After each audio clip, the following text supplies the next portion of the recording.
Hi, ഇന്ന് നമ്മൾ നല്ലൊരു ഹെൽത്തി ഈവനിങ് സ്നാക്സിൻ്റെ റെസിപ്പി ആയിട്ട് വന്നിട്ടുള്ളത്. നല്ലൊരു ഉണ്ടയാണ് ഉണ്ടാക്കാൻ പോകുന്നത്. നേന്ത്രപ്പഴവും അരിയൊക്കെ വെച്ചിട്ട് ഉണ്ടാക്കാൻ പറ്റിയ നല്ല ഒരു ഉണ്ടയാണ്. അപ്പോൾ നമുക്കിത് എങ്ങനെയാണെന്ന് നോക്കാം.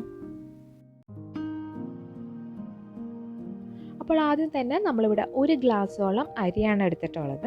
അപ്പോൾ നമ്മൾ ചോറൊക്കെ ഉണ്ടാക്കുന്ന ഏത് അരി വേണമെങ്കിലും നമുക്കിതിന് വേണ്ടിയിട്ട് ഉപയോഗിക്കാം കേട്ടോ.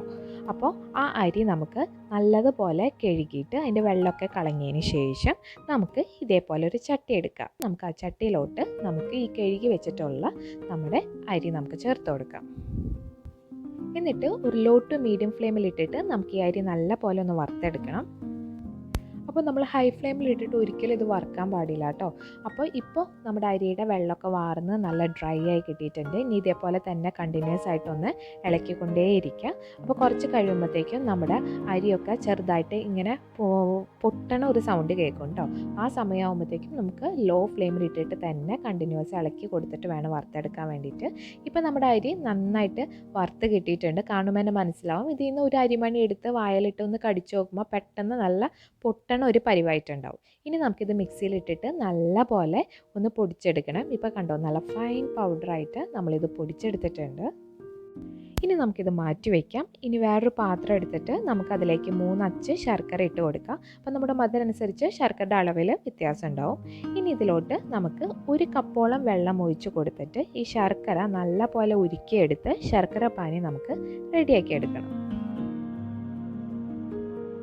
അപ്പോൾ നമ്മുടെ ശർക്കര ഇപ്പോൾ കംപ്ലീറ്റ് ആയിട്ട് ഉരുക്കി നമ്മുടെ ശർക്കര പാനി ഇവിടെ റെഡിയായി കിട്ടിയിട്ടുണ്ട്.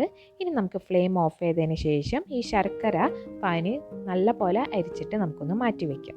ഇനി നമുക്ക് ആ പാത്രത്തിലേക്ക് തന്നെ, ആ സെയിം പാത്രത്തിലേക്ക് തന്നെ നമ്മളിവിടെ 1 ടീസ്പൂണോളം നെയ്യ് ചേർത്ത് കൊടുക്കുന്നുണ്ട്. പശുവിൻ നെയ്യാണ് ചേർത്ത് കൊടുത്തേക്കുന്നത്. എന്നിട്ട് ആ നെയ്യ് നല്ല പോലെ ഉരുകി വരുമ്പോഴത്തേക്കും നമുക്കതിലേക്ക് ഒരു വലിയ നേന്ത്രപ്പഴം ചെറുതായിട്ട് അരിഞ്ഞിട്ടൊന്ന് ചേർത്ത് കൊടുക്കാം. അപ്പോൾ വളരെ ചെറുതായിട്ട് അരിയുന്നതായിരിക്കും നല്ലത് കേട്ടോ. ഇനി നമുക്ക് ഈ നെയ്യിലിട്ടിട്ട് ഈ പഴം നല്ല പോലെ ഒന്ന് വഴറ്റിയെടുക്കണം. നമുക്കറിയാം, നെയ്യും പഴം കൂടെ വാട്ടിയെടുക്കുമ്പോൾ ഉള്ള ഒരു മണവും അതേപോലെ തന്നെ ആ ടേസ്റ്റൊക്കെ നമുക്ക് പറഞ്ഞറിയിക്കേണ്ട ആവശ്യമില്ല അല്ലേ.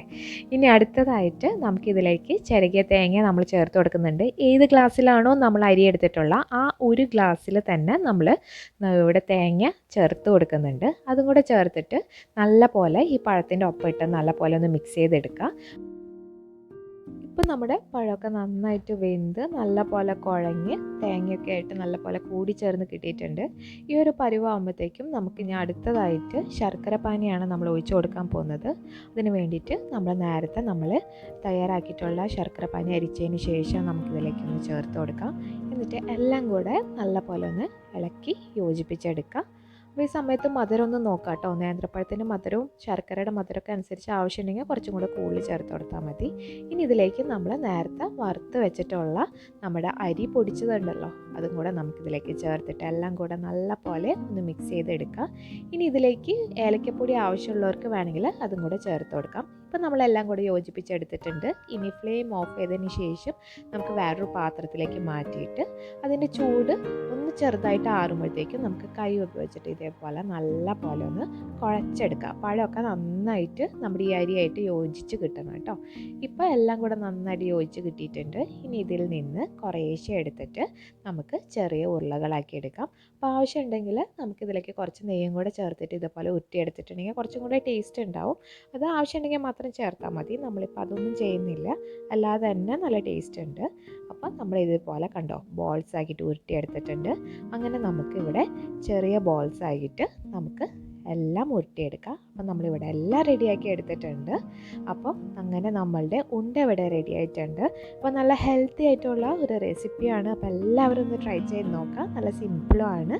ഈ റെസിപ്പി ട്രൈ ചെയ്തിട്ട് ഫീഡ്ബാക്ക് അറിയിക്കും വേണം കേട്ടോ. അപ്പോൾ ഈ ചാനൽ ഇതുവരെ സബ്സ്ക്രൈബ് ചെയ്യാത്തവരുണ്ടെങ്കിൽ ഒന്ന് സബ്സ്ക്രൈബ് ചെയ്യണേ. തൊട്ടടുത്ത് കാണുന്ന ബെല്ലൈക്കണും കൂടെ ക്ലിക്ക് ചെയ്ത് അതിൽ ഓൾ എന്ന ഓപ്ഷൻ സെലക്ട് ചെയ്തിട്ടുണ്ടെങ്കിൽ ഞാൻ ഫ്യൂച്ചറിൽ ഇടുന്ന എല്ലാ വീഡിയോസിൻ്റെ നോട്ടിഫിക്കേഷൻസ് കിട്ടും. അപ്പോൾ വീണ്ടും ഒരു നല്ല വീഡിയോ ആയിട്ട് കാണുന്നവരെ ബൈ.